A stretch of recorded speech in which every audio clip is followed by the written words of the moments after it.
James in Beccles in Suffolk. Go ahead, James. Thanks for hanging on. Hi, George. Good to talk to you. And you, my friend. I couldn't disagree with you more over Iran, though. Okay. There's several options on the table, and the only real feasible option is a strategic strike against the nuclear HQ in Just northern explain Iran. to people what you mean by strategic strike, James, in real human terms. Well, I'd imagine that the mission would be conducted something like a stealth bomber, possibly from Israel, dropping bunker buster missiles on northern Iraq, which will then essentially destroy the... In northern Iraq? In northern Iran, sorry, which will then destroy the nuclear sites in northern... But Iran's nuclear strikes are more than 80 in number and scattered throughout the country.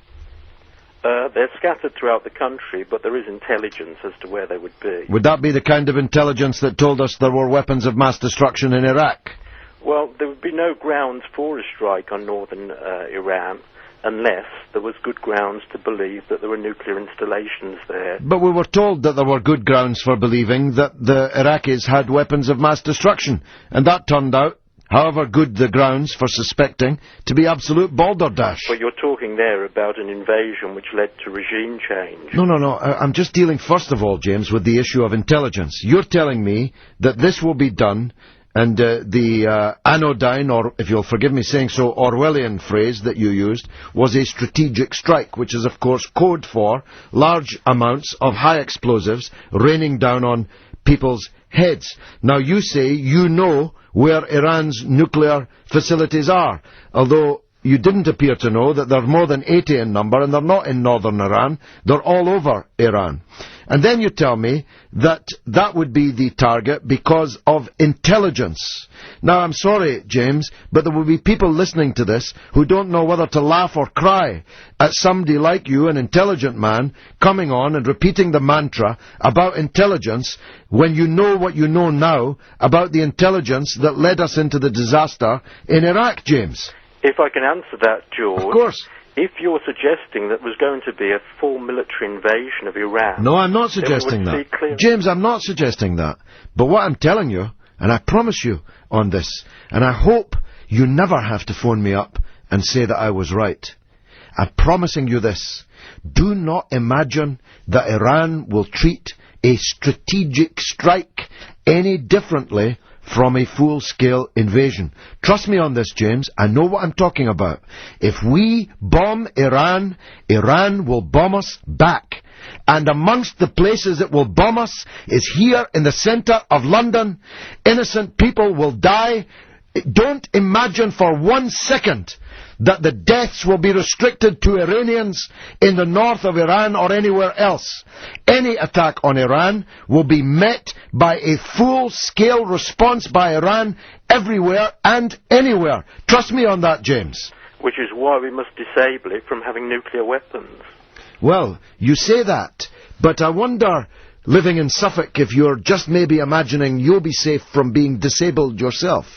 But let me tell you, as someone who lives in London, who represents 100,000 souls in London, who lost constituents the last time an underground train blew up, let me tell you, there'll be a lot of disabled people in London in return for your disablement of Iran's nuclear power plants, which are absolutely legal, which they have as much right to develop as we do, and any attempt to bomb Iran, which you're attempting to sanitize with all your military talk, any attempt to bomb Iran will not be one strategic strike on one place in the north of Iran. It will have to be hundreds of strategic strikes on more than 80 places, even if it's only restricted to the nuclear plants. And there's every reason to believe, in the wake of the American statement, criminalizing, making terrorists of the Revolutionary Guard in Iran,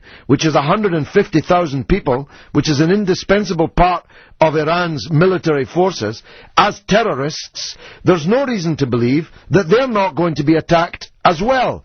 And I'm telling you, James, and you seem strangely unmoved by it, Iran is not a broken-backed country. Don't imagine this is some cheap broken down, darkest African, impotent, defenseless country that you are so somnolently seeking to talk us into bombing. Iran will respond ferociously everywhere if we attack Iran. Self-defense, James? The real nightmare scenario is the prospect of mullahs in Iran having weapons. Well, tell me, James, why is that more of a nightmare scenario than Ariel Sharon having hundreds of nuclear weapons? Or George Bush having thousands of nuclear weapons? Or General Musharraf, who's one bullet away from Islamic revolution in Pakistan, having nuclear weapons? Or the government of India, which refuses to live up to its promises under the Non-Proliferation Treaty? Why are some people, James, allowed to have nuclear weapons, but others are not? The threat that we face from Iran is far, far greater than the threat we face from the United States. Why do we face a threat from Iran? What has Iran ever done to us? Iran hasn't invaded another country in more than 300 years. And 300 Spartans saw them off. What's the threat from Iran to us? What have they ever done to us, James? Well, Iran, if you recall, fought a very brutal war against Iraq. I can't believe that you just said that. Iran didn't fight a brutal war against Iraq. Iraq invaded Iran. Iraq invaded Iran using our weapons and with the support of our government. What do you mean they fought a brutal war against Iraq? They were invaded, for God's sake. They were invaded, but they fought a very brutal campaign. What does that have to do with them being a threat to us, for God's sake? We encouraged Iraq to invade them, and now you're using the fact that they fought hard to defend their country when it was invaded as a reason for us invading them. You're going to give me a heart attack, James. I better go on to another caller. Here's Andy in West Wickham. Go on, Andy.